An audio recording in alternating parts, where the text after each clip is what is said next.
नाज़रीन, 13 जुलाई 1931 का दिन श्रीनगर समेत पूरी दुनिया में बसने वाले कश्मीरियों के लिए इंतहाई अहमियत का हामिल होता है।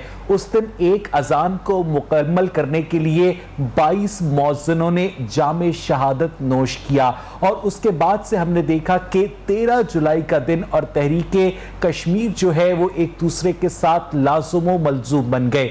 हमने देखा कि इस वाक़े के ठीक 5 साल के बाद गिलगित बल्तिस्तान को अंग्रेज सरकार पट्टे पर हासिल करने में यानी लीज पर हासिल करने में कामयाब हो गई और उससे पहले तमाम तर कोशिशों के बावजूद इस इलाके तक अंग्रेज सरकार नहीं पहुंच सकी थी और उसके बाद एक ऐसी सियासत शुरू हुई, एक ऐसी वहां पर तकसीम का बीज बोया गया कि पाकिस्तान के आजाद होने के साथ ही कश्मीर के ऊपर जंग छिड़ गई और आज भी कश्मीर पाकिस्तान और हिंदुस्तान के दरमियान एक फ्लैश पॉइंट बना हुआ है। जब तक कश्मीर में अमन बहाल नहीं होगा, जब तक कश्मीरियों को हक़ रायदही नहीं मिलेगा, तब तक कश्मीर के हालात नॉर्मलाइज होते नजर नहीं आ रहे। इसी तमाम तर सूरत-ए-हाल पर बात करने के लिए मेरे साथ मौजूद हैं टेलीफोन लाइन पर मोहतरम गुलाम मोहिउद्दीन दीवान साहब, मेंबर हैं आजाद कश्मीर असेंबली के। गुलाम मोहिउद्दीन साहब, बहुत बहुत शुक्रिया आपके कीमती वक्त के लिए। ये बताइएगा कि हर साल 13 जुलाई आता है, हर साल 5 फरवरी आता है और उसी तरह ये दिन गुजर जाते हैं। हम कश्मीरियों को क्या सिर्फ 5 अगस्त को, 13 जुलाई को या 5 फरवरी को याद करते हैं, क्यों? हम जी कश्मीरियों को अल्लाह के फजल करम से रोजाना याद करते हैं। उनके दुखों में, उनकी परेशानियों में हम हर वक्त उनके गम में बराबर के शरीक हैं और उनके लिए पूरी आवाज उठाते हैं। आप पूरी दुनिया में पिछली कुछ 4 दहाइयों से मुसलमानों को जिस तरह टारगेट किया जा रहा है और इनका खून बहाया जा रहा है, ये कोई नई चाल इन्होंने निकाली है और ये मोदी को भी उन्होंने यही कहा, नेतन्याहू या दूसरे तरह के जो शैतान है कि जी आप मुसलमानों के ऊपर इस तरह जुल्म करें ताकि आप ग्रेट कौम बन जाएंगे। जबकि इस वक्त उसकी हालत ये है, उसके इक़दाम से इस वक्त उसके तमाम हमसाया ममालिक जो है, चीन, नेपाल, भूटान, श्रीलंका और बांग्लादेश, तमाम उनके खिलाफ और पाकिस्तान के साथ तो रोजाना कुछ रद्दी करते होती हैं। और मैं आपको ये बात बता दूं कि ये दिन मनाना ये इसलिए कि इस दिन 22 अफराद ने अजान के ऊपर अजान मुकम्मल की थी और 22 अफराद जामे शहादत नोश कर। अच्छा गुलाम मोहिउद्दीन साहब, ये सारी बातें तो हम आपके साथ करेंगे भी, लेकिन मसला ये है कि पिछले साल जब 5 अगस्त को मकबूजा कश्मीर का स्पेशल स्टेटस खत्म किया गया इंडियन गवर्नमेंट की जानिब से, पाकिस्तानी हुकूमत ने उसके ऊपर शदीद एहतजाज किया। बहुत हमने देखा कि अक़वाम मुत्तहिदा में तकरीर भी की गई, पाकिस्तान के अंदर लोगों को मोबिलाइज भी किया गया, दिन रात मोदी को बुरा भला भी कहा गया। लेकिन हमने देखा कि अक़वाम मुत्तहिदा के जब 10 गैर मुस्तकिल अरकान के इंतखाब की बारी आई गुलाम मोहिउद्दीन साहब, तो पाकिस्तान ने खामोशी के साथ भारत की हिमायत कर दी। देखिए, मैं एक बात आपको बताऊं, ये जो फॉरेन अफेयर पॉलिसीज होती हैं, इनका कोई अपना मामलात होते हैं जिसमें ये फॉरेन पॉलिसी का सबसे बड़ा इशू है। पाकिस्तान और इंडिया के माबैन कश्मीर से बड़ा कोई फॉरेन पॉलिसी इशू नहीं है फॉरेन ऑफिस के लिए। सर, मैं आज आपको एक बात बता दूं, हम तो कंडेम करते हैं अगर ऐसा कोई वाकया आप समझते हैं कि पाकिस्तान को दिया है कि पाकिस्तान ने उनको दिया है। मैं ये समझता हूँ चाहे हमारा एक वोट वो भी मुखालफत में आना चाहिए, लेकिन इसके क्या सर्कमस्टांसेस है ये खुदा बेहतर जानता है। लेकिन ये बात हकीकत और अटल है कि हमारी जो गवर्नमेंट है वो कश्मीरियों का सही मुकदमा लड़ रही है। इस वक्त पूरी दुनिया में हमने मोदी को सारी दुनिया के सामने बेनकाब कर दिया है कि ये फासिस्ट है, ये आरएसएस का गुंडा है, इसने हमेशा अकलीतों के साथ नाइंसाफी की है, उनके साथ जुल्म करवा रखे हैं। और आज अल्हम्दुलिल्लाह पूरे इंडिया में आप देख लें उसका जो हाल है, उसका शरारा बिखरा हुआ है। ये छोटी बात नहीं है, लेकिन एक बात के 9 माह से कश्मीरी जो उधर नजरबंद है, उनको खुराक, दूध और किसी तरह की उनके पास रसद नहीं है, खाने पीने की खुराक के तमाम सामान खत्म है और उनका कोई पता नहीं कितने बंदे उन्होंने किल कर दिए हैं, क्या कर रहे हैं। इसके बावजूद मैं ये आपको बताना चाहता हूँ, खुदा की कसम आज भी कश्मीरियों को ये छोड़े सुबह वो लेकिन दीवान साहब, एक बात अक्सर लोग हमसे इंटरनेशनल मीडिया के दोस्त भी पूछते हैं कि अगर कश्मीर में इंटरनेट सर्विस भी बंद है, कश्मीर के अंदर लॉकडाउन है, कश्मीर के अंदर मोबाइल सर्विस भी बंद है, तो मकबूजा कश्मीर से खबरें बाहर कैसे ट्रेवल कर जाती हैं? देखिए जी, खबरें तो वहां पे किसी वक्त, मैं आपको बताऊं, मेरे सारे रिश्तेदार अजीज हैं, कभी महीने में हम कोशिश करते रहते हैं, किसी वक्त इंटरनेट भी लग जाता है कोई तरीके से, वो बात हो जाती है। ये बात नहीं है कि रास्ते नहीं है हमारे लोगों के, अल्लाह बच्चियां हमारी वहां पे ब्याई हैं, उनकी इधर ब्याई हैं, और हमारे रास्ते हैं, हमारी रिश्तेदारियां हैं वहां पे, कुछ श्रीनगर में, बारामूला में, बडगाम में, तमाम शहरों के जो लोग हैं वो लाहौर में उनकी बच्चियां शादीशुदा हैं, उनकी बच्चियां यहाँ पाकिस्तान में डॉक्टरी पढ़ने आती हैं। और मैं आपको ये बात बता दूं कि कश्मीर जो है वो लाज़िम व मुल्ज़िम है पाकिस्तान के साथ। अच्छा दीवान साहब बिल्कुल ठीक कह रहे हैं। एक बात क्लियर कीजिएगा कि जब पाकिस्तान ये मुतालबा करता है कि कश्मीरियों को हक़ खुद इरादियत दिया जाए, तो ये जो प्लेबिसाइट है ये सिर्फ और सिर्फ इंडियन ऑक्युपाइड कश्मीर में होगा या पाकिस्तानी कश्मीर में और गिलगित बल्तिस्तान में भी होगा? सारे पाकिस्तान में होगा। जो पाकिस्तान कश्मीर का, जो मैं आपको एक बात बता दूं, ये जो कश्मीर है, आजाद कश्मीर, ये कश्मीरियों ने खुद छीन कर लिया था। ये मैं आपको बता दूं, ये 4700 मुरब्बा मील का इलाका ये खुद छीना था उन्होंने, और गिलगित बल्तिस्तान भी हमारे हाथ में पहले आ गया था, वरना वहां अंग्रेज पहुंच था और ये काम राजा की फौज आती तो वो भी शायद चला जाता। लेकिन ये बात याद रखें, ये सारे एक इकाई हैं। और प्लेबिसाइट में ये भी आपको बात बता दूं, भारत खुद करारदाद लेकर गया था कि आप इनको। और दीवान साहब अक्सर इंटरनेशनल मीडिया के जो सहाफी दोस्त है जो कि कश्मीर के पस मंजर से इतनी ज्यादा आगाही नहीं रखते, वो ये सवाल करते हैं कि 1947 से लेकर 1990 तक, यानी ये जो साल थे 43 साल थे, तब कश्मीरियों की जानिब से इस तरह से एक मुनज़्ज़म फाइट सामने क्यों नहीं आई? जैसे ही हमने देखा कि अफगानिस्तान से सोवियत यूनियन निकला और हमने देखा कि एक बहुत बड़ी तादाद में मुजाहिदीन अफगानिस्तान से कश्मीर पहुंचे, तभी वहां पर एक हुर्रियत की तहरीक का आगाज हुआ। यानी 1947 से 1990 तक क्यों नहीं इस तरह से रेजिस्टेंस सामने आई जो कि अब हम देखते हैं?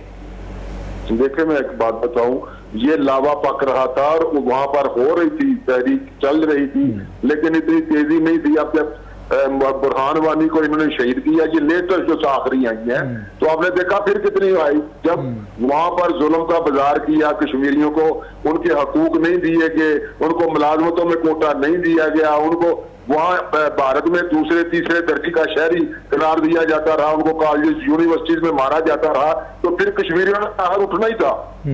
हक नहीं था जो खुद भारत लेकर गया था कि मैं प्लेबिसाइट कराऊंगा, जैसे ये हालात ठीक होंगे। लेकिन दीवान साहब हम ये भी देखते हैं कि पाकिस्तान की जानिब से जितना मर्जी कश्मीर का मसला उठाया जाए, कश्मीर कमेटी के चेयरमैन साहब जितनी मर्जी मराहत हासिल करते फिरे, बाहर के यूरोप अमेरिका के दौरे करते फिरे, लेकिन अमली तौर पर इन सारी मजम्मतों का, पाकिस्तान की डिप्लोमेटिक एफर्ट्स का कोई नतीजा नहीं निकल रहा। दीवान साहब देखिए जी, नतीजा, मैं खुद गया हूँ ऑस्ट्रिया एक मरतबा पार्लिमानी वफद के साथ, और मैं आपको सच्ची बात बताता हूँ, उन लोगों को हमसे ज्यादा अवेयरनेस है। वहाँ लोगों ने जो हमसे बातें की हैं, जो उनकी ओपोजिशन की पार्टी वो भी आई थी, रूलिंग पार्टी भी थी, तो मैंने देखा कि वो लोग आवाज उठाते हैं। लेकिन दीवान साहब, आज तक आवाज उठाने से और या डिप्लोमेटिक प्रेशर से दुनिया में कभी कोई खित्ता आजाद हुआ है?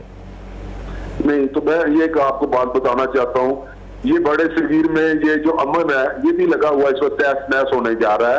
आप समझते हैं कि अगर ये लड़ाई हुई तो एटमी जंग नहीं होगी, इस पर कोई शरायत है?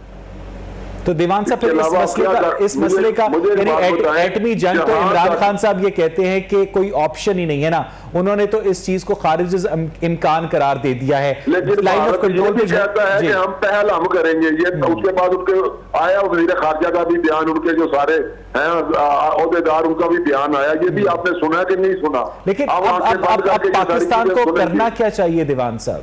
पाकिस्तान को यही है कि इसको मजम्मत भी करनी है हमने, कश्मीरियों ने, और वहां पर जो लोग इस वक्त है उनके लिए आवाज बुलंद करनी है। जो 370 और जिसकी बात आप कर रहे हैं, ये भारत का आइन इसकी इजाजत ही नहीं देता। इस वक्त उनके कोर्ट में मदूम हो चुके हुए हैं। ये मैं आपको बता दूं, ये हिंदू जिस वक्त उसने महाराजा ने भारत के साथ इलाहा किया था, ये शिक्के शामिल कराई थी कि इसमें कोई अमेंडमेंट। लेकिन दीवान साहब एक बड़ा अहम सवाल यहाँ पर यह भी पैदा होता है कि अगर भारत ने कश्मीर के ऊपर जबरदस्ती कब्जा किया हुआ है, तो भारत के सरकारी कागजों में कश्मीर की क्या हैसियत है, इसका कश्मीरियों को क्यों कोई असर पड़ना चाहिए? कश्मीरियों को तो आज़ादी चाहिए या कोई वो खसूसी हैसियत चाहिए जो कि पिछले साल 5 अगस्त में खत्म की गई थी? देखिए जी, कश्मीरी को आके देंगे, खुद राजियत का मौका देंगे तो कश्मीरी फैसला करेंगे ना। ये तो उन्होंने करना है और हम तो उनकी सपोर्ट कर रहे हैं। हम कब कह रहे हैं कि हम छीन लेंगे उनसे, लेकिन नई दिल्ली की हुकूमत दीवान साहब ये कहती है कि जब तक कश्मीरी हथियार नहीं डालेंगे तब तक इस तरफ कोई बातचीत नहीं हो सकती। उनमें हत्ते कश्मीरी बंद है, जो महकूम है, रोटी पानी से महरूम है, पता नहीं उनकी जिंदगी किस तरह जीवन गुजर रही है और उनकी शरायतें जो वो हथियार फेंक दे, वो कर दे, ये उनकी कोई बात कभी सही हुई है? आज तक टेबल टॉक पे हमारे साथ उन्होंने 50 मुज़ाकरात किए। बिल्कुल ठीक है, गुलाम मोइनुद्दीन दीवान साहब आप हमारे साथ ही रहेगा। सरदार अनवर खान साहब भी हमारे साथ टेलीफोन लाइन पर मौजूद है, मेंबर हैं supreme council Jammu Kashmir foundation के। सरदार अनवर साहब, बहुत बहुत शुक्रिया आपके वक्त के लिए। आपसे पहले हम बात कर रहे थे दीवान साहब से भी कि हर साल ये 13 जुलाई आता है, 5 फरवरी आता है, 5 अगस्त आता है, पाकिस्तान की जानिब से जितनी भी डिप्लोमेटिक एफर्ट्स है उनका कोई नतीजा नहीं निकल रहा, क्या करना चाहिए? जी बिस्मिल्लाहिर्रहमानिर्रहीम। अस्सलाम वालेकुम तमाम जो नाजरीन हैं और हाज़रीन हैं, सबको मेरा सलाम कबूल हो। सबसे पहले तो अवैस भट्ट साहब ये जो है ना, इसको जरा क्लियर कर दीजिएगा कि जम्मू कश्मीर लिबरेशन फ्रंट, ठीक है, जम्मू कश्मीर लिबरेशन फ्रंट, जी जी ठीक है। ये जो 13 जुलाई का जो वाकया है, ये बिलखसूस इसके लिए जो है ना थोड़ा सा इसके बैकग्राउंड में जाना पड़ेगा और अगर इजाजत दें तो मैं फिर नहीं वो बैकग्राउंड हमने प्रोग्राम के आगाज में अपने नाज़रीन के साथ शेयर किया, वो सारा बैकग्राउंड। मैं सिर्फ ये जानना चाहता हूं कि पाकिस्तान की गवर्नमेंट की जानिब से कश्मीर कमेटी के जो चेयरमैन है वो मराहत भी लेते हैं और बहुत पुरकशिश ये ओहदा है वफाकी वजीर के बराबर, यूरोप अमरीका के टूर भी निकलते हैं, लेकिन अमली तौर पर कश्मीर का स्टेटस जो है वो दिन ब दिन भारत उस पर अपनी गिरफ्त मजबूत करता जा रहा है। जी भट्ट साहब, ये बिल्कुल ठीक कहा आपने कि पाकिस्तान की जानिब से आज तक मेरा ख्याल है कि कोई भी इस जानिब मसला कश्मीर के हल के लिए कोई मुस्बत पेशरफ्त इससे पहले नहीं हो सकी है। और बिलखसूस 5 अगस्त का जो इकदाम है भारत का, जो उसने कश्मीर की खसूसी हैसियत का खात्मा किया है, उसके बाद पाकिस्तान की जानिब से किसी भी इंटरनेशनल फोरम पे मसला कश्मीर को नहीं उठाया। लेकिन दीवान साहब से भी मैंने ये बात की। सरदार अनवर साहब, आप भी एक सीनियर आदमी हैं, जरा क्लियर कीजिएगा कि भारत से कश्मीरी आजादी भी मांग रहे हैं और खुसूसी हैसियत भी मांग रहे हैं, गासिब से हैसियत तो नहीं मांगी जाती ना? ये जो भारत से हैसियत मांग नहीं रहे हैं, बल्कि ये हैसियत भारत ने अक़वाम मुत्तहिदा की 13 अगस्त 1948 की जो करारदाद थी, जिसमें भारत और पाकिस्तान दोनों को पाबंद किया गया था कि वो कश्मीरियों को हक़ खुद इरादियत देंगे। उसके बाद भारत ने उस खुसूसी हैसियत को इसलिए जब उसने अपना आयन तश्कील दिया तो आयन के मुताबिक, उन करारदादों के मुताबिक अपने आयन में कश्मीर को, चूंकि कश्मीर तो बाकायदा भारत का हिस्सा नहीं था, इसलिए उसने खुसूसी हैसियत दे के उसको आयन में शामिल किया था। अब उसकी जो खुसूसी हैसियत के खात्मे के बाद जो भारत का कश्मीरियों के साथ जो रिश्ता था वो खत्म हो गया है, जो उसने खुसूसी हैसियत दे के बनाया, कायम किया था। अब भारत का जो है वो वहां पे उसका गासबाना कब्जा है कश्मीर के अंदर। कश्मीर नहीं, ये खुसूसी हैसियत खत्म करने से पहले गासबाना कब्जा नहीं था? कब भी गासबाना कब्जा था, लेकिन अब उसके इकदाम देखे ना कि क्या कर रहे हैं। एक तो जो वहां पे डोमिसाइल लॉज हैं, वो उन्होंने दूसरे जो भारत के जो शहरी वहां पे सर्विसेज में हैं, वो वहां पे अपने कश्मीर के लिए वो डोमिसाइल और शहरियत का वो अप्लाई कर सकते हैं, उनके ऊपर हो सकते हैं। दूसरे नंबर पे जब 1947 में सियालकोट से कोई 25 लाख के करीब जो लोग हिजरत करके जम्मू में आबाद हुए थे, आज तक उनको जम्मू यानी कश्मीर की शहरियत का जो है ना उनको शहरियत नहीं दी गई थी। इस कानून इसकी खुसूसी हैसियत के खात्मे के बाद वो 25 लाख जो अब कई लाख ज्यादा हो चुके होंगे, मेरा ख्याल है उनको भी वो खुसूसी उसमें जो है ना वो शहरियत का जो कानून तो किया क्या जाए सरदार अनवर साहब? उसमें उनको शहरियत दे दी जाएगी। अब जो इसके बाद जो रायशुमारी आएगी तो रायशुमारी में जो है वो भारत का पलड़ा भारी हो जाएगा, डेमोग्राफिक बैलेंस चेंज हो जाएगा। लेकिन सरदार अनवर साहब, अब पाकिस्तान तो लगता है कि अपनी तमाम ऑप्शंस एग्जॉस्ट कर चुका है, इंटरनेशनल प्रेशर है, उसका कोई नतीजा बरामद नहीं हो रहा। पाकिस्तान की हुक्मरानों के जो दौरे हैं, वजीर खारजा के दौरे हैं, कश्मीर कमेटी के दौरे हैं, उसका भी कोई नतीजा बरामद नहीं हो रहा। मजम्मतें करके देख ली, उसका भी कोई नतीजा बरामद नहीं हो रहा। अब किया क्या जाए सरदार साहब?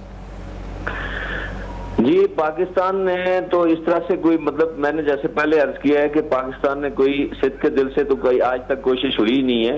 ये जो दौरे हैं, ये जो कमेटी हैं, ये सिर्फ और सिर्फ उनकी जो है वो एक प्रोटोकॉल की हद तक महदूद है। और नंबर 2 कि पाकिस्तान की जो कश्मीर कमेटी है वो अगर कहीं बाहर जाती है, दौरे करती है, तो उसका कोई असर नहीं होता, इसलिए कि वो पाकिस्तानियों से जो है ना वो कश्मीर के मामले में कोई बात सुनने के लिए तैयार ही नहीं है। कश्मीरी एक अलहदा नेशन है, अलहदा कौम है, और उसका एक मसला है, कश्मीर का मसला एक डिस्प्यूटेड इससे मिलती जुलती गुफ्तगू पिछले साल सरदार साहब राजा फारूक हैदर ने भी की थी, जिसके बाद हमने देखा कि इस्लामाबाद से उनके ताल्लुकात में थोड़ी सी सर्द महरी आई थी। जी बिल्कुल ऐसे ही है कि जो भी वो कश्मीरी जो है वो अपने हक की बात करेगा, वो आप बिल्कुल ठीक कह रहे हैं कि राजा फारूक हैदर साहब ने बात की थी, लेकिन ये है कि राजा फारूक हैदर साहब ने खुल के नहीं बात की थी। उसमें ये है कि जब कश्मीरी खुद अपना मसला प्लीड करेंगे इंटरनेशनल कम्युनिटी के सामने, तो उनकी बात सुनने के लिए तैयार भी होंगे लोग। और आपने खुद ही मेरा ख्याल है सुना होगा कि ट्रंप ने भी, अमेरिकन जो प्रेसिडेंट है, उन्होंने भी कहा था कि कश्मीरी जो है ना वो खुद अपना मसला हल करने के लिए वो दूसरे मुल्कों की, मतलब खुद दूसरे मुल्कों की महबूमी में रहना चाहते हैं। आप जब दूसरे लोग खुद कह रहे हैं कश्मीरियों को कि आप अपना केस, अपना मसला खुद लड़ें, तो आपकी बात भी सुनेंगे लोग। और डेफिनेटली जब एक कौम का मसला हो और वो कौम खुद खामोश हो और उसको पाबंद कर दिया गया हो कि आप बोल नहीं सकते, कह नहीं सकते, कुछ अपने बारे में कोई बात नहीं कर सकते। और दिलचस्प बात यह है सरदार अनवर साहब की कश्मीर कमेटी के चेयरमैन भी शायद कश्मीरी नहीं है। नहीं, कश्मीर कमेटी के चेयरमैन तो कश्मीरी हो ही नहीं सकते ना, इसलिए कि वो पाकिस्तान की पार्लियामेंट्री कश्मीर कमेटी है, उसके लिए पाकिस्तान की पार्लियामेंट का मेंबर होना पड़ता है। मियां नवाज शरीफ भी तो कश्मीरी है ना? जी, मियां नवाज शरीफ वो कश्मीरी नैयाद हैं, बेसिकली उनका तो कोई बाप दादा आया कश्मीर से आया होगा। इस तरह तो मैं भी कश्मीरी नैयाद हूं, मेरे दादा भी वहीं से आए थे। जी, मुझे इल्म है आपका, तो यू आर मोस्ट वेलकम जी। आप तो मतलब आप स्टेट सेपरेट होल्डर हैं, मतलब है आप, हम कश्मीरी तो। अच्छा सरदार साहब जरा तवक्कुफ कीजिएगा, दीवान साहब भी हमारे साथ मौजूद हैं। दीवान साहब, आपने ये सारी गुफ्तगू सुनी, सरदार साहब ने एक बड़ा अहम नुक्ता उठाया है और बड़ी बहादुरी के साथ उठाया है। उनका ये कहना है कि जब तक आलमी सतह पर मसला कश्मीर को प्लीड करने के लिए खुद कश्मीरी नहीं जाएंगे, तब तक ये मसला उस तरह से आलमी बरादरी उसे तस्लीम नहीं करेगी। आपकी बात ठीक है, हमने कभी इख्तलाफ किया। अब तो कहते हैं कि तीसरी चेयर जो है वो कश्मीरियों के साथ लगाई है। 3 फरीके इसके, भारत, पाकिस्तान और कश्मीर, तीनों बैठे। और जब कश्मीरियों को साथ लगाए, हमने किस दिन उनको कहा, लेकिन जब भारत इस मामले पे नहीं आता, भी आपने सरदार अनवर साहब से एक सवाल पूछा था कि कौमे मुत्तहिदा में भी उसका कुछ ना बना। ये आपको याद होगा, कौमे मुत्तहिदा ने उसको भारतीय टेरिटरी नहीं माना, बल्कि कहा है कि उसका स्टेटस जो है वो बहाल किया जाता है। ये आपको पता है, जब वहां कौम मुत्तहिदा में ये करारदाद पेश हुई तो उसमें ये फैसला हुआ, चाइना लेकर गया था। अब एक और फरीक भी आ गया, चाइना, आप बताएं मुझे, वो भी उसमें कुछ 16-17 हजार जो रकबा है वो उसके पास है। तो ये मेरी बात सुन ले, इसका टोटल तो कोई तकरीबन 80-82-83 हजार मरबा मील इलाका है, और 33 हजार हमारे पास है। कुछ चला गया चाइना, और चाइना के पास बकिया कौन सा बचता है इंडिया के पास करके सारा मिलाया जाए, तो फिर से ज्यादा एरिया तो इस वक्त कश्मीर का चाइना और पाकिस्तान के पास है। तो कश्मीरियों को हमने टुकड़ों में बांटा हुआ है। मैं सच्ची बात कह रहा हूँ कि आपके सवालात बड़े सख्त हैं, जो कि मैं ये समझता हूँ कि ये लिबरेशन फ्रंट जो है वो बेहतर और मौसर आपके सवालों का जवाब दे रही है, और अनवर साहब ने दिया है। मैं तो इसी पाकिस्तान में पैदा हुआ, मेरे वालिद साहब सन 51 में पाकिस्तान आए, और मेरे सारे रिलेटिव। और दीवान साहब, ज्यादातर पाकिस्तानियों को तो ये भी नहीं पता कि आजाद कश्मीर का और पाकिस्तान का जो कौमी तराना है वो भी अलग अलग है। सबको पता है, ये छोड़ दे, इतने लोग झंडा हमारा लोगों को लगाए हैं पूरे, ये 5 फरवरी पे लगाते हैं, आगे पीछे भी। अब तो बच्चे को तराने का पता है, वतन हमारा आजाद कश्मीर तराने लगे हैं, पहले ये लगा, फिर पाकिस्तानी लगा। अब तो ऐसी बात कर रहे हैं कि लोगों को नहीं पता है, अब सबको पता है। और मैं आपको ये बात बता दूं, ये पाकिस्तान की हमायत के बगैर कभी भी कश्मीर नहीं बनेगा। बिल्कुल ठीक है, बिल्कुल ठीक है। दीवान साहब की बात से सरदार अनवर आप इत्तफाक करते हैं? जी दीवान साहब मेरे दोस्त हैं, लेकिन ज़ाहिर है उनका नुक्ता नजर डिफरेंट है। वो इस वक्त हुकूमती जमात के रुकन है और वो अपनी उसी की लेकिन काफी न्यूट्रल गुफ्तगू की है दीवान साहब ने। नहीं, दीवान साहब बड़ी अच्छी गुफ्तगू करते हैं, लेकिन ये जो 5 अगस्त का जो है ना जी, इंडिया का जो इक़दाम है, इस पे पाकिस्तान की तरफ से मुकम्मल खामोशी है। जी हाँ। आप ये देखें कि जो चाइना लेके गया सलामती कौंसिल में मसला कश्मीर को, चाइना ने उठाया, पाकिस्तान ने नहीं उठाया, बल्कि पाकिस्तान के जो वजीर खारजा या जो मंदूब हैं उन्होंने मुकम्मल तैयारी ही नहीं की हुई थी इस पे कि वो कोई बात कर सके वहां पे। दूसरी बात यह है कि अगर आप इसको सलामती कौंसिल में या उसमें नहीं कर सकते हैं तो आप इंटरनेशनल कोर्ट ऑफ जस्टिस में लेके जाएं। कश्मीरी तो नहीं लेके जा सकते वहां पे, इसलिए कि ये कश्मीर ये हुकूमत लेके जा सकती है। तो अब इंटरनेशनल कोर्ट ऑफ जस्टिस में, और भारत ने इंतहा कर दिया है और पाकिस्तान की तरफ से मुकम्मल खामोशी। लेकिन जो आलमी कानून के माहिरीन हैं सरदार अनवर साहब, वो ये कहते हैं कि आईसीजे के अंदर कोई भी जब इस तरह का आलमी मामला पेश होना हो तो उसके लिए मुताल्लिका जो 2 फरीकैन हैं, जो कि इस्लामाबाद और नई दिल्ली की हुकूमतें हैं, उन दोनों का मुत्तफिक होना जरूरी है। और जब तक नई दिल्ली नहीं मानेगा, आईसीजे इस केस को टेकअप नहीं कर सकेगा। हाँ, दैट्स वेरी राइट जी, वो बिल्कुल ठीक कह रहे हैं आप। लेकिन कुलभूषण के मामले पे तो दोनों मुत्तफिक हो सकते हैं, तो कश्मीर के मामले पे क्यों नहीं मुत्तफिक? बिल्कुल सही बात है, मेरे ज़हन में उसी का नाम आ रहा था जी। उसकी वजह है कि इन्होंने जो मसला कश्मीर था, जो उन करारदादों की मौजूदगी में इन्होंने मायदा शिमला किया है, जिसमें इन्होंने उस इंटरनेशनल एक बैन अल-अक़वामी मसले को 2 तरफा मसला बना के खुद ही रख दिया है। इसलिए ये पाबंद हैं, पाकिस्तान और हिंदुस्तान पाबंद हैं कि इस मसले पे जो भी इन्होंने गुफ्तगू करनी है वो बाहमी मुज़ाकरात करने, 2 तरफा मुज़ाकरात करने, बायलैटरल टॉक्स करने, इन्होंने ट्राइपार्ट टॉक्स करने ही नहीं। तो बेसिकली जब तक इन जो भी मुज़ाकरात करेंगे या जो भी मामला उठाएंगे, उसमें जब तक कश्मीरी क़यादत या कश्मीरी अवाम की जो नुमाइंदा क़यादत होगी वो शरीक नहीं होगी। सरदार अनवर साहब, पाकिस्तान के अंदर तो लोग मसला कश्मीर के मुतालिक इतने इम्यून हो चुके हैं कि अब बाकायदा किराने की दुकानों पर लिखा होता है कि मसला कश्मीर के हल होने तक उधार बंद है। जी बिल्कुल ऐसे ही है। कश्मीर के मसले में लोगों को मिसगाइड किया गया है। बिल्कुल, मतलब आप सही कह रहे हैं कि पाकिस्तान की वो अवाम को जो है वो सही हकायक से आगाह ही नहीं किया गया है। बस एक वो मतलब है बेतुके से जो बेढंगे से नारे दिए हुए हैं, कश्मीर पाकिस्तान की शहरक है और कश्मीर बनेगा पाकिस्तान। भाई शहरक थी तो मतलब शहरक के बगैर कौन सा जिस्म ऐसा कि जो शहरक के बगैर जिंदा रह सकता है? या कश्मीर बनेगा पाकिस्तान, अगर ये नारा इसमें कोई हकीकत है या ये अमली तौर पे मतलब ये प्रैक्टिसेबल है, तो फिर इसके ऊपर मतलब 72-73 सालों में अमल क्यों नहीं हो सका? ये मुमकिन ही नहीं है। आप ये बात जो है ना वो इसको अच्छी तरह ज़हन नशीन भी कर लें और लोगों को भी, अवाम को बता दें कि हिंदुस्तान जो है वो बहुत बड़ी पावर है। पाकिस्तान इस पोजीशन में नहीं है कि हिंदुस्तान से लड़के या। सरदार अनवर साहब, बहुत बहुत शुक्रिया आपके कीमती वक्त के लिए। गुलाम मोइनुद्दीन दीवान साहब, बहुत बहुत शुक्रिया आपका। नाज़रीन, मसला कश्मीर तब तक हल नहीं हो सकता जब तक पाकिस्तान और हिंदुस्तान के अलावा कश्मीरी क़यादत को भी वहां पर ना बिठाया जाए जो कि उन मुज़ाकरात में बाकायदा तौर पर शरीक हों। मुझे यहाँ पर ब्रेक लेनी है। Stay with us. Welcome back नाज़रीन। अगर फवाद चौधरी की प्रेडिक्शन दुरुस्त साबित हुई तो ठीक 18 दिन के बाद पाकिस्तानी कौम ईद उल अज़हा मनाने जा रही है और हर साल की तरह इस साल भी ईद के मौके पर अशिया खुरनोश की कीमतों में इजाफा हो गया है। पिछले 1 हफ्ते से ये ट्रेंड देखा जा रहा है कि सब्जियों की कीमतें ऊपर जा रही है। खासतौर पर टमाटर की प्राइस को रेगुलरली कोट किया जाता है और ये पहली दफा का वाकया नहीं है या ये कोविड-19 की वजह से ऐसा नहीं हुआ है। हमने पिछली ईद के मौके पर भी देखा, इससे पहले भी पिछले सालों में जितनी ईदें होती रही हैं, हर दफा अशिया खुरनोश की जो कीमतें हैं वो ऊपर जाती हैं और जो मार्केट कमेटी है या जो जिले हुकूमत है वो सिर्फ बैठी तमाशा देखती है। शहजाद चीमा साहब मेरे साथ मौजूद हैं, सेक्रेटरी है मार्केट कमेटी लाहौर के। शहजाद साहब, कीमतें ऊपर जा रही हैं, सरकार खामोश है। जी बिस्मिल्लाहिर्रहमानिर्रहीम। ऐसा कि जो सब्जियों की कीमतें, इसमें उतार चढ़ाव तो रहता है, ये डिमांड एंड सप्लाई और अवेलेबिलिटी के हिसाब से होता है। अभी जो टमाटर की आप कह रहे हैं पंजाब में तो इसकी क्रॉप खत्म हो गई है, अभी केपी के और बलूचिस्तान से आ रहा है और बलूचिस्तान से जो आता है उस पे 20 रुपए पर केजी तो हमें एक्सपेंडिचर पड़ जाता है, उसकी ट्रांसपोर्टेशन, लोडिंग अनलोडिंग।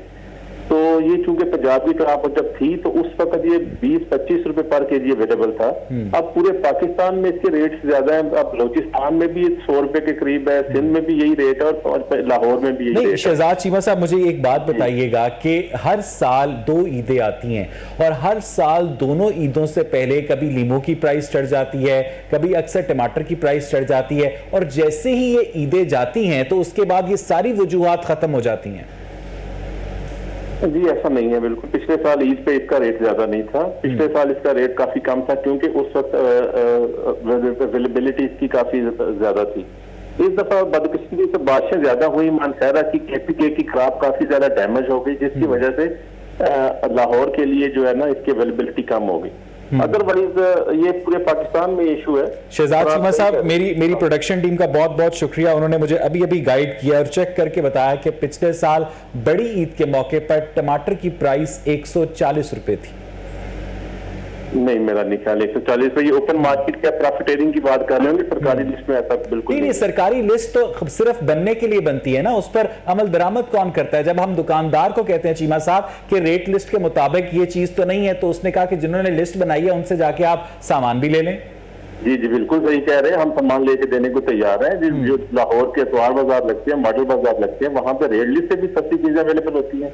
उनको गवर्नमेंट की कोई सब्सिडी नहीं होती। कितने % लोग वहां पर जाकर शॉपिंग करते हैं? देखिए उसमें एक आपके पास एक एग्जांपल तो है ना कि सरकारी रेट लिस्ट की इम्प्लीमेंटेशन तो है, ये तो नहीं है। लेकिन चीमा साहब, आपने अपनी गुफ्तगू में एक बड़ा अहम जुमला कहा। आपने खुद ये कहा कि मार्केट फोर्सेस में जहां सप्लाई और डिमांड होती है वहां कीमतों में उतार चढ़ाव होता है। सिर्फ अगर टमाटर की बात की जाए तो बारिशों की वजह से उतार चढ़ाव होता है। जब ये उतार चढ़ाव मार्केट फोर्सेस डिटरमिन करती हैं तो सरकार कैसे प्राइस डिटरमिन कर सकती है? आप लोग जो रेट निकालते हैं, कभी उस रेट पर एक नॉर्मल दुकानदार से एक आम आदमी को ना सब्जी मिलता है ना फल मिलता है। नहीं, ये सही नहीं बात कि मार्केट फोर्सेस रेट को डिटरमिन करती है। ये डिमांड एंड सप्लाई और प्रोडक्शन डिटरमिन करती है। अभी कुछ अर्सा पहले जब पंजाब की फसल थी, जब 20-25 रुपए यही टमाटर मिलता था।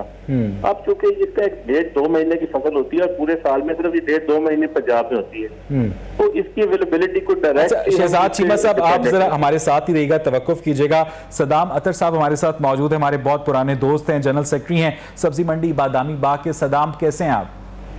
जी अल्हम्दुलिल्लाह भाई। मुझे ये बताइएगा कि ये अचानक ईद की आमद से पहले हर साल, सिर्फ ये कोविड-19 की बात नहीं है, हर साल पिछली ईद पर भी हम आपसे बात कर रहे थे, सब्जियों और फलों की कीमतों में इजाफा हो जाता है। आपके तजर्बे की रोशनी में इस दफा टमाटर की कीमत क्यों बढ़ी है? सर, सबसे पहली बात तो ये है कि ये फसल जो है ना ये कम होने की वजह से होती है, और ये जितना चीमा साहब ने बात की है, डिमांड एंड सप्लाई की बात होती है।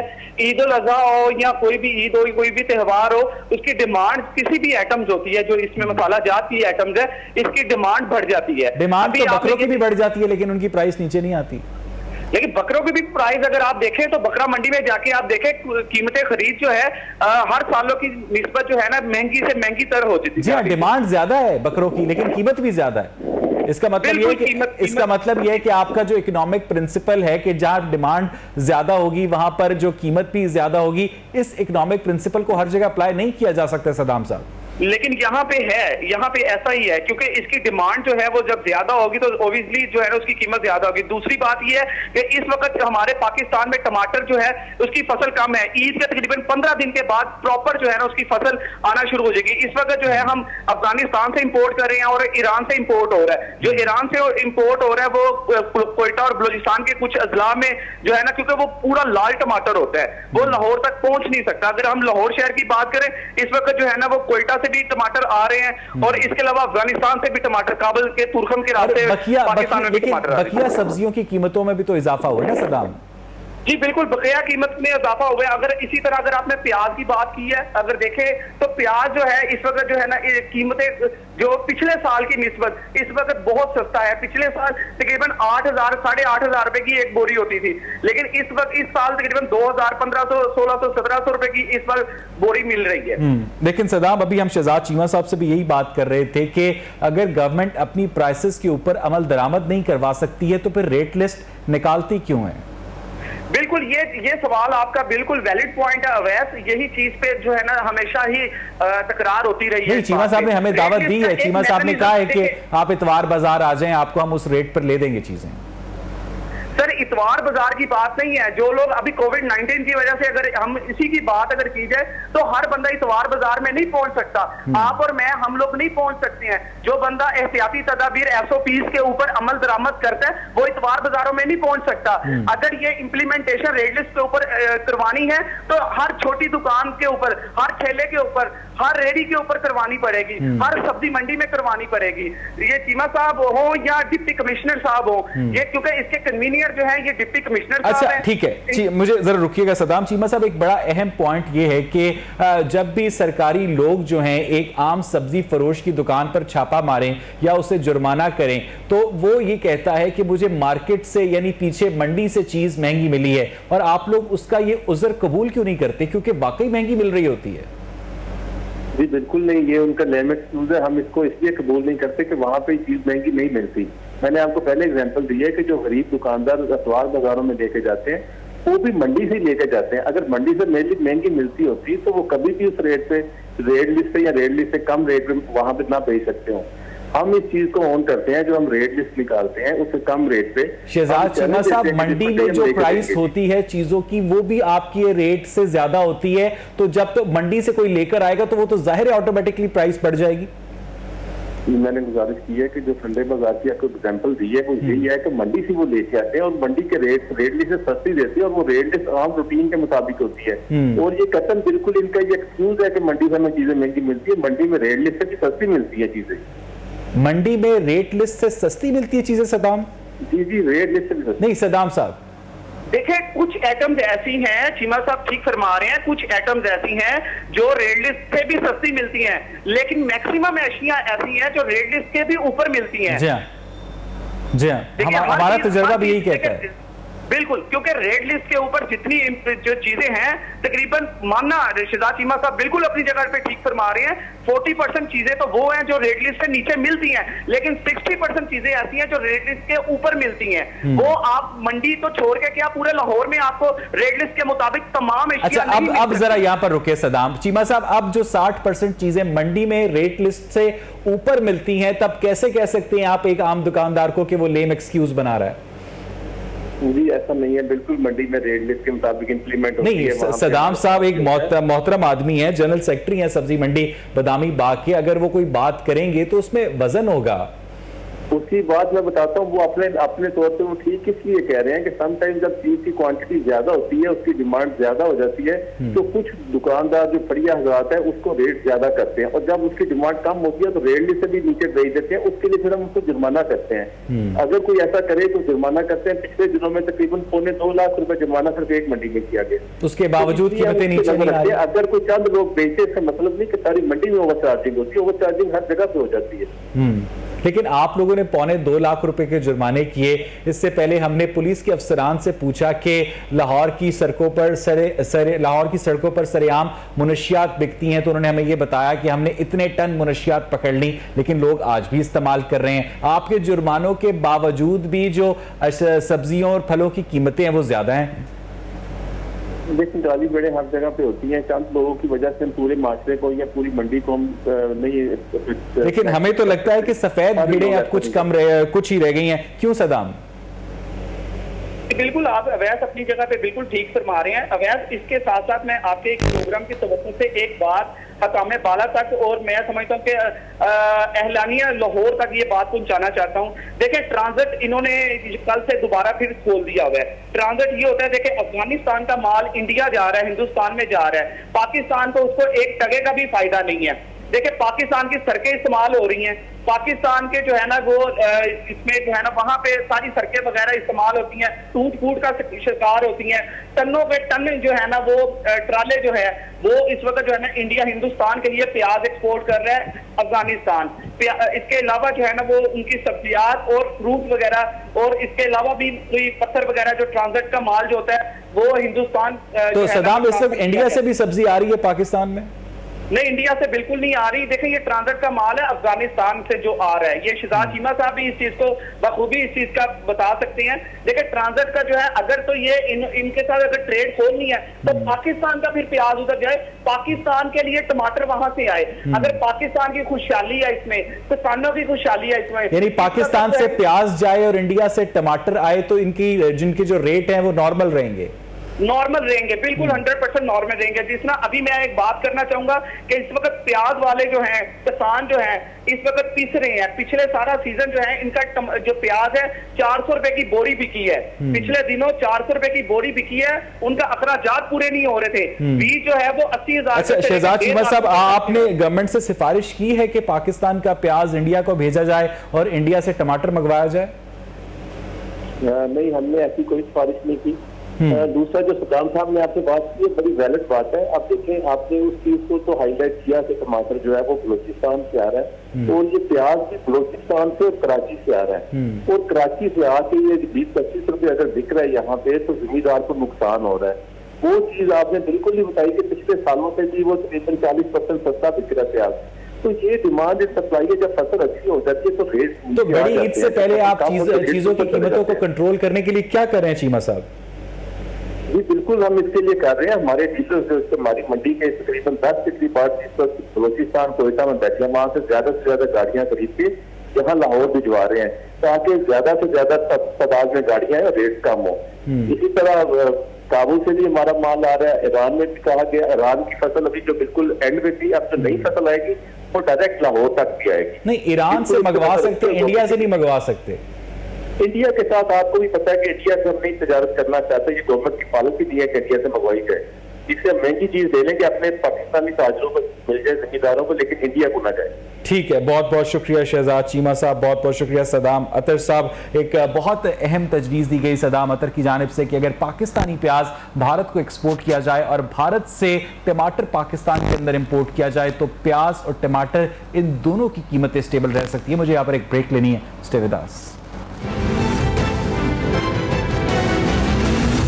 एक नाज़रीन, ये बात मानने के लायक है कि इस वक्त पाकिस्तान की नौजवान नस्ल क्या, पाकिस्तान के अंदर मिडिल एज लोग क्या, पाकिस्तान के अंदर बच्चे क्या और पाकिस्तान के अंदर बूढ़े क्या, जब से पाकिस्तान के अंदर एप्पल और एंड्रॉयड रेवोल्यूशन आया है उसके बाद हर कोई सोशल मीडिया एडिक्शन का शिकार हो चुका है। हम सब का स्क्रीन टाइम इतना ज्यादा हो चुका है कि हम सब एक दूसरे के साथ भी अगर कभी खुशकिस्मती से बैठे हों तो हाथों में मोबाइल पकड़े होते हैं और अपनी जो आंखें होती है हमारी वो मोबाइल के साथ चिपकी होती हैं। इस सोशल मीडिया एडिक्शन का क्या नुकसान हो रहा है सोसाइटी को? क्योंकि बहुत साल पहले मुझे जब अमेरिका जाने का इत्तेफाक हुआ तो एक रेस्टोरेंट के बाहर लिखा हुआ था कि no wifi available, talk to each other. क्या पाकिस्तान के अंदर आज ये सूरत हाल है कि इस सोशल मीडिया की वजह से हमारे बहुत सारे फ्रेंड्स हैं, हमें बहुत सारे लाइक्स मिलते हैं, लेकिन हम असल फ्रेंड्स से महरूम हो गए हैं और इस वजह से पाकिस्तान के अंदर जब नुमाइश होगी, कोई जूता खरीदेगा उसकी तस्वीर लगाएगा, कोई महंगा खाना खाएगा उसकी तस्वीर लगाएगा, कोई गाड़ी खरीदेगा उसकी तस्वीर लगाएगा। लेकिन समझने की बात यह है कि जिंदगी में हर शख्स की रेस अलग अलग होती है। कोई 40 साल की उम्र में ये सब कुछ हासिल कर लेता है, कोई 45 की उम्र में, कोई 50 की उम्र में और कोई उसके बगैर भी खुश ही रहता है। लेकिन एक दूसरे को दिखाने से इन चीजों के हमारे अंदर एक ऐसा जज्बा पैदा होता है जिसे हम पॉजिटिव नहीं कह सकते। तंजीला मजहर मेरे साथ मौजूद है, सोशल मीडिया एक्सपर्ट। तंजीला, बताइएगा सोशल मीडिया ज्यादा फायदेमंद है या नुकसानदेह?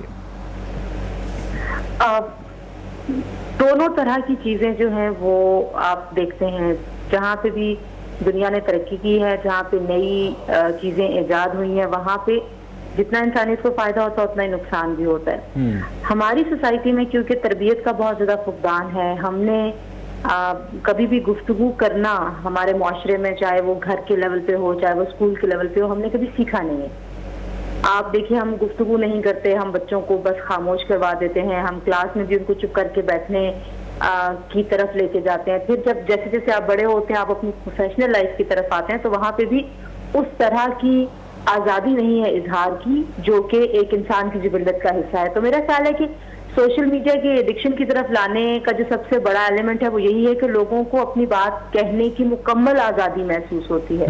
बहुत सारे ऐसे लोग हैं जो अपने असल नाम के साथ अपना आईडी नहीं बनाते, उनकी शिनाख्त आपको नहीं पता होती, उनकी जेंडर आपको नहीं पता होती, लेकिन वो अपनी राय का भरपूर इजहार कर रहे होते हैं और उनका बहुत ज्यादा वक्त जो है वो सोशल मीडिया पे गुजरता है। लेकिन तंजीला, जो टोटलिटेरियन रजीम्स होती हैं वो तो इस आज़ादी इजहार की सख्त दुश्मन होती हैं। डिपेंड करता है। देखिए, आप अपने मारूजी हालात को बिल्कुल एक तरफ रखते हुए चीजों का अगर तजिया करने की कोशिश करेंगे तो आप शायद मैं एक छोटी सी मिसाल देता हूं तंजीला, के जो फेसबुक का मालिक है मार्क जुकरबर्ग, उसने बाकायदा लोगों की जो मालूमात है हुकूमत को दी, जिस पर उसे जुर्माना भी हुआ $6 अरब के करीब, और उसको गिरफ्तार नहीं किया गया। लेकिन एडवर्ड स्नोडन जो था उसने लोगों तक मालूमात पहुंचाई हुकूमतों की। आज सारी जो गवर्नमेंट है उसके पीछे पड़ी नहीं एडवर्ड स्नोडन की। देखिए, आपसे मैं कह रही हूँ ना कि हमारे मारूजी हालात मुख्तलिफ हैं। दुनिया के मारूजी हालात और दुनिया के जिन ममालिक की आप बात कर रहे हैं और जिन शख्सियात की आप बात कर रहे हैं, उनकी कॉन्ट्रीब्यूशन, उनका कद काट वो बहुत मुख्तलिफ है। अगर हम पाकिस्तानी मुआशरे में सोशल मीडिया की ये वाकई सोशल मीडिया की वजह से डिप्रेशन होता है, अपनी सहेली की नई कार देखकर या उसकी शादी की तस्वीरें देखकर वाकई हसद होता है। अच्छा, इसका एक और पहलू है। बहुत सारे ऐसे लोग हैं वो अपनी जिंदगी की महरूमियों को फिल्टर लगा के और फोटोशॉप करके उनको ओवरकम करने की कोशिश करते हैं, और जाहिर है ये उनका हक है, आप उनको रोक नहीं सकते। तो जितना हमने झूठ बोलना उनका हक है, नहीं झूठ बोलना नहीं, अपनी ख्वाहिशात को आप कह लीजिए कि फेस रंगों के बीच में शायद आप जब रिप्रेजेंट कर रहे होते हैं तो आपकी एक तस्कीन होती है। अगर ठीक है, बहुत बहुत शुक्रिया तंजीला मजहर, आपका उनका भी एक व्यू पॉइंट था। नाज़रीन, आज का प्रोग्राम आपने देखा, अपने फीडबैक से हमें जरूर आगाह कीजिएगा। प्रोग्राम देखने के लिए शुक्रिया।